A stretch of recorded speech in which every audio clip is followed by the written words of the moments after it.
Bir musulman doğanymyz soragşy ki öz ayalymyň diýe telekelerini eşitdim diýe. Güne edenini eşitdim diýe. Taýda jaýdanda hyýanat edenini eşitdim diýe.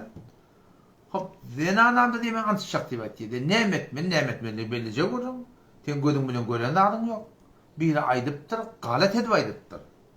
Ha, näme hakyna aýdypdyr? Şaýady bamy, nämet bamy? Ýöne palany kefe aýdany bilen tegil denanaga töhmet turmakdan öle hamur günah geçirip. Şu denanan gawlygy, arasalygy da şu Kur'an'dan antışak diýipdi.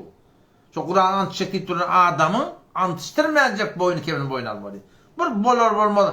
Hayır ağlı olsun bir yerde denanan beytti diýende sen denanan aýpajak adam, töhmet turjak adam, o ýüregi dewilse ertek gün sen arağında ne yapar muhabbet kalacak ol. Beýle bir dakikaty ýalňyş erki adamı tawap etmek de gerek. Görmez yerden, bilmez yerden ýöne birini kefelen ayağının yüreğini kıynandırıptır. Denanany eline uşap bağışla deyip de aýtmakla gerek yani. Katı bir olakan günahkar bolupdyr yani.